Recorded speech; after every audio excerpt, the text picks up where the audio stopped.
बाल बांका नहीं कर सकता है। योगी द गेम चेंजर।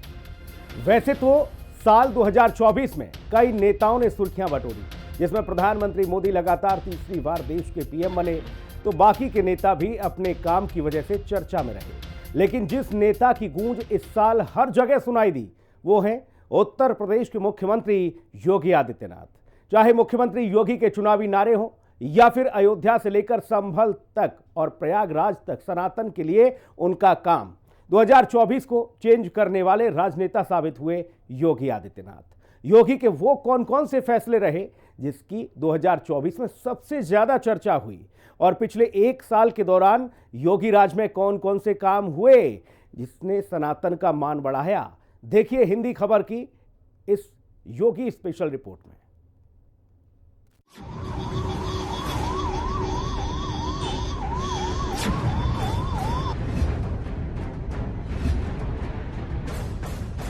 कोई माए के लाल बाल बांका नहीं कर सकता है। और उसको रगड़ करके कोर्ट के सामने प्रस्तुत किया तो उसकी पैंट गीली हो गई थी। कर्म प्रधान अमेश्वर गिराखा, जो दस कराई को पसपन था।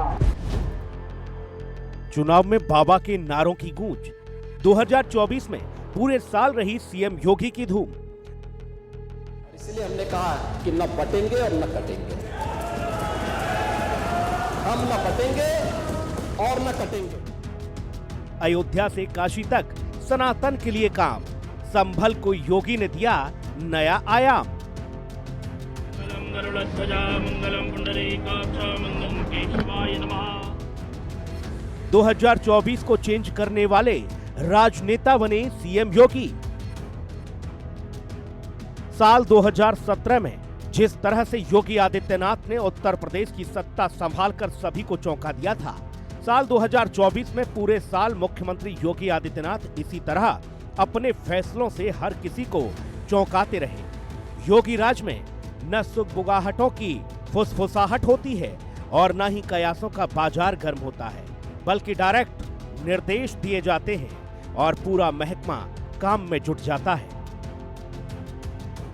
योगी के लिए साल की शुरुआत अयोध्या में बने भव्य और दिव्य राम मंदिर में रामलला की प्राण प्रतिष्ठा से शुरू हुई थी, तो साल का अंत योगी ने संभल को सनातन का नया अड्डा बनाकर किया।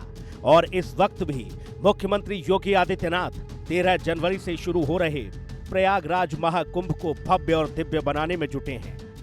2024 में मुख्यमंत्री योगी के वो कौन कौन से फैसले रहे जिनसे सिर्फ यूपी ही नहीं बल्कि देश की सियासत को भी बदल दिया, और योगी 2024 के सबसे बड़े सियासी गेम चेंजर बन गए, आपको एक एक कर दिखाते हैं।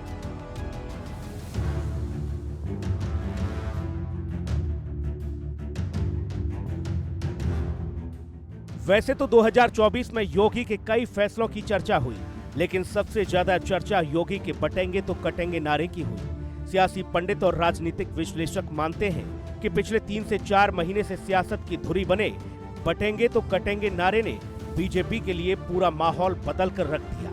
बटेंगे तो कटेंगे का व्यापक प्रभाव भी था कि 60% से अधिक आबादी वाली कुंदर की सीट और बसपा का वोट बैंक माने जाने वाले कटहरी क्षेत्र में भाजपा को जीत हासिल हुई, तो महाराष्ट्र में भी महायुति की सुनामी देखने को मिली, क्योंकि यह केवल एक नारा नहीं था बल्कि जातियों की राजनीति कर रहे राजनीतिक दलों को सीधा जवाब भी था।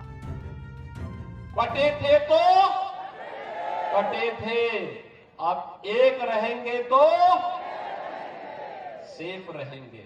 समय आ गया है जब प्रधानमंत्री मोदी जी के विजन के अनुरूप भारत को दुनिया की सबसे बड़ी ताकत के रूप में स्थापित करना है। सबसे बड़ी ताकत के रूप में भारत को स्थापित करना है, लेकिन उसके लिए एक भारत चाहिए, एक भारत और श्रेष्ठ भारत। भारत श्रेष्ठ तब बनेगा जब एक रहेगा। भारत सुरक्षित तब बनेगा जब एक रहेगा। भारत विकसित भारत तब बनेगा जब एक रहेगा। ये जाति के नाम पर, मत और मजहब के नाम पर, क्षेत्र और भाषा के नाम पर बांटने वाले लोग ये देश के दुश्मन हैं। भारत की अस्मिता के साथ खिलवाड़ करने वाले लोग हैं। ये वही लोग हैं जो अंग्रेजों की चाकरी करके चाटुकारिता करते थे, जो भारत के अस्मिता और अस्तित्व के साथ खिलवाड़ करते थे। हमें बंटना नहीं है, और बटेंगे नहीं तो किसी माए के लाल की हिम्मत नहीं कि वो काट सके। हरियाणा चुनाव के दौरान बांग्लादेश की घटनाओं की नजीर देते हुए मुख्यमंत्री योगी आदित्यनाथ ने नारा दिया कि बटेंगे तो कटेंगे, एक रहेंगे तो नेक रहेंगे। योगी की इस पंचलाइन ने हर किसी का ध्यान खींचा और इसके बाद कई मंचों से यूपी के मुख्यमंत्री योगी आदित्यनाथ अपने इस नारे को दोहराते रहे, जिसके बाद हर तरफ योगी के इस नारे की चर्चा होने लगी और यूपी के उपचुनाव में मुख्यमंत्री योगी के बटेंगे तो कटेंगे नारे ने बीजेपी को बम्पर जीत दिला दी। याद रखना, जब भी बटेंगे तो गणपति पूजा पे हमला होगा। जब भी बटेंगे लव जिहाद और लैंड जिहाद के नाम पर यहां की जमीनों पर भी कब्जा होगा, बेटी की सुरक्षा भी खतरे में पड़ेगी। जब भी बटे होंगे तो ये गुंडे कालनेमी बनकर के अलग अलग रूपों में जाकर के गुमराह करने का प्रयास करेंगे। जो भी होना है आर पार होना है।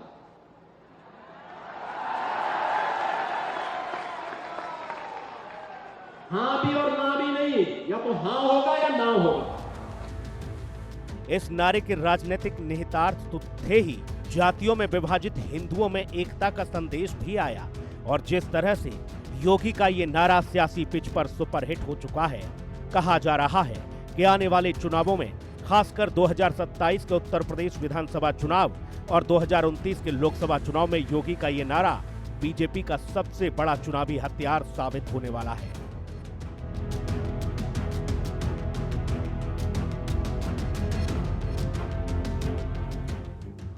साल 2024 में मुख्यमंत्री योगी का एक और बड़ा फैसला यूपी के संभल में देखने को मिला, जहां 24 नवंबर को कोर्ट के आदेश के बाद हो रहे मस्जिद सर्वे के नाम पर हिंसा भड़काने की कोशिश की गई थी, जिसके बाद योगी आदित्यनाथ ने न सिर्फ संभल में एक एक दंगाई को चुन चुनकर उसके किए की सजा दी, बल्कि संभल से जिन सनातनियों को कभी डरा धमकाकर भगा दिया गया था, उन्हें भी वहां वापस लाने की मुहिम शुरू कर दी गई, जिसके तहत संभल में दबे हुए सनातनी सबूत ढूंढे जा रहे हैं।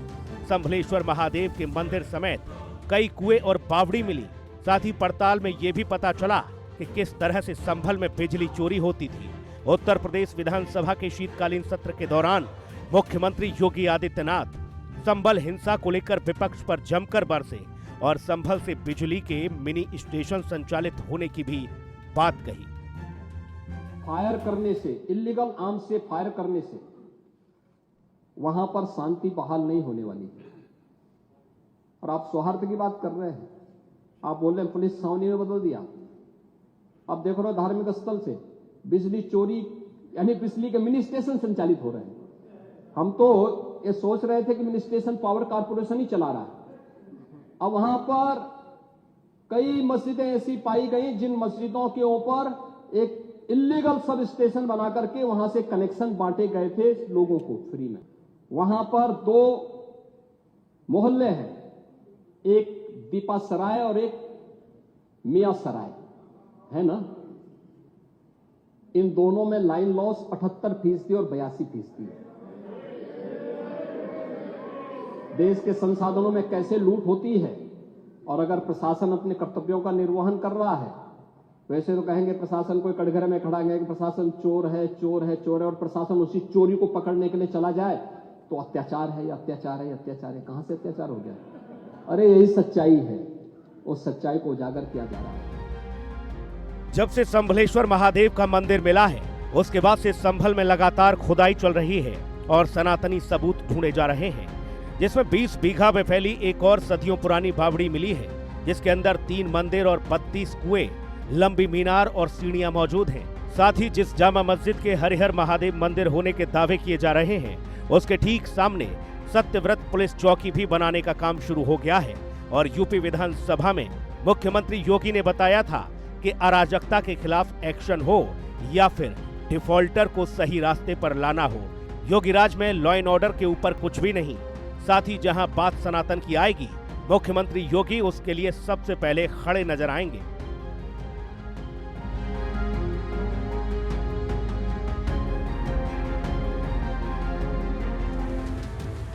500 साल से देश के 80 करोड़ हिंदू जिस पल का अद्भुत इंतजार कर रहे थे, त्रेता युग वाला वो समय भी योगी राज में 2024 में आया। इस साल अयोध्या में रामलला की प्राण प्रतिष्ठा हुई, जिससे यूपी ने एक नई ऊंचाई को छुआ। 22 जनवरी 2024 को रामलला की प्राण प्रतिष्ठा सिर्फ एक कार्यक्रम नहीं था, बल्कि एक धार्मिक अनुष्ठान था। ये अयोध्या के विकास के लिए नए युग की शुरुआत भी थी। प्रधानमंत्री मोदी के कर कमलों से रामलला भव्य और दिव्य मंदिर में विराजमान हुए, तो ये भव्य आयोजन मुख्यमंत्री योगी आदित्यनाथ की देखरेख में संपन्न हुआ। इसके लिए अयोध्या को दुल्हन की तरह सजाया गया था और हजारों वीवीआईपी मेहमानों की मौजूदगी में बिल्कुल शांतिपूर्ण ढंग से रामलला की प्राण प्रतिष्ठा का कार्यक्रम संपन्न हुआ। 500 वर्षों के लंबे अंतराल के उपरांत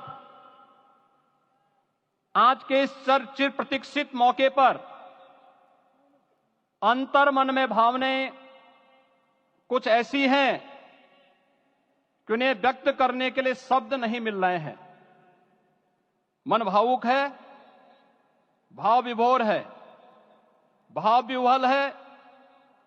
निश्चित रूप से आप सब भी ऐसा महसूस कर रहे होंगे। आज इस ऐतिहासिक और अत्यंत पावन अवसर पर भारत का हर नगर, हर ग्राम अयोध्या धाम है। हर मार्ग से राम जन्मभूमि की ओर आ रहा है। हर मन में राम नाम है। हर आंख हर्ष और संतोष के आंसू से भीगा है। हर जीवा राम राम जप रही है। रोम रोम में राम रमे हैं, राष्ट्र राममय है। ऐसा लगता है हम त्रेता युग में आ गए हैं। राम मंदिर बनने के बाद से अब तक करोड़ों भक्त अयोध्या पहुंचकर रामलला के दर्शन कर चुके हैं और महाकुंभ के दौरान 1.5 महीने में 3 करोड़ श्रद्धालु के अयोध्या पहुंचने की उम्मीद है। इससे पहले 11 जनवरी के दिन अयोध्या में रामलला की प्राण प्रतिष्ठा की पहली वर्षगांठ मनाई जाएगी, जिसे भी यादगार बनाने में जुटे हैं उत्तर प्रदेश के मुख्यमंत्री योगी आदित्यनाथ।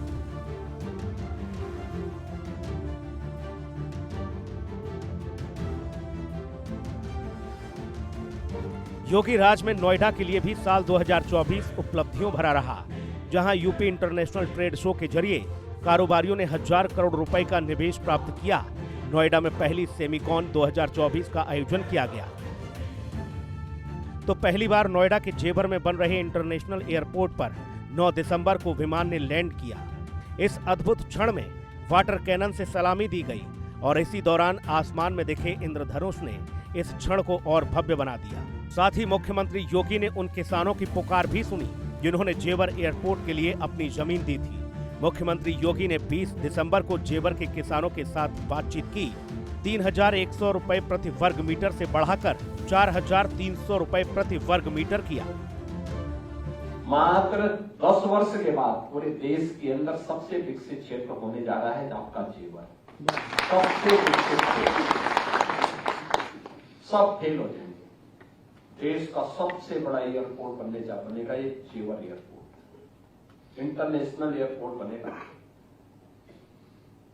और एक नहीं 5 रनवे बनने हैं। पहला रनवे हमारा चालू होने जा रहा है इस साल जनवरी में, अप्रैल में ट्रायल चल रहा है इस समय। और केवल रनवे ही नहीं बल्कि उस क्षेत्र में जो भी सामान बनेगा, जो भी प्रोडक्शन होगा, वह देश में भी और दुनिया में वहीं से एयरपोर्ट से सीधे बुक होकर के वहीं से जा सकता है। कार्गो के बड़े बड़े विमान वहां आएंगे, वहीं से वो उड़ान करके लेकर के चलेंगे। मुख्यमंत्री योगी ने साफ कर दिया है कि नोएडा के जेवर इंटरनेशनल एयरपोर्ट से अप्रैल 2025 में उड़ान शुरू हो जाएगी। जो योगी सरकार की एक और बड़ी उपलब्धि मानी जाएगी। यूपी उपचुनाव में दिखा योगी का दबदबा। साल 2024 के लोकसभा चुनाव में जब उत्तर प्रदेश में बीजेपी की सीटें घटीं, तो कई लोग दबी जुबान में योगी आदित्यनाथ की रणनीति पर सवाल उठाने लगे थे। कहने लगे थे कि योगी का जादू अब कम होने लगा है। लेकिन यूपी के उपचुनाव से मुख्यमंत्री योगी ने इन सभी लोगों की जुबान पर ताला लगा दिया। मुख्यमंत्री ने उपचुनाव को चुनौती के रूप में लिया, उपचुनाव की सीटों के लिए खुद व्यूह रचना की और उसका नतीजा ये हुआ कि बीजेपी ने 9 सीटों में से 7 सीटों पर जीत दर्ज की। बल्कि उस मुस्लिम बाहुल्य कुंदरकी पर भी कमल खिला दिया, जहां कहा जाता था कि कभी बीजेपी की जीत नहीं हो पाएगी। सपा से लेकर कांग्रेस तक मुस्लिम वोट बैंक को अपने पाले में करने की कोशिश में लगे हैं। लेकिन वोट बैंक की राजनीति से ऊपर मुख्यमंत्री योगी उत्तर प्रदेश को उत्तम प्रदेश बनाने में जुटे हैं, जिससे यूपी का विकास हो रहा है। गुंडे, माफिया और दंगाइयों की खबर ली जा रही है, तो अयोध्या से लेकर काशी, मथुरा, संभल और प्रयागराज तक सनातन का झंडा भी लहरा रहा है। अपने इसी एजेंडे को मुख्यमंत्री योगी अब 2025 में भी आगे लेकर चलेंगे, जिसका सीधा असर 2027 के विधानसभा चुनाव में देखने को मिल सकता है। हिंदी खबर की स्पेशल रिपोर्ट।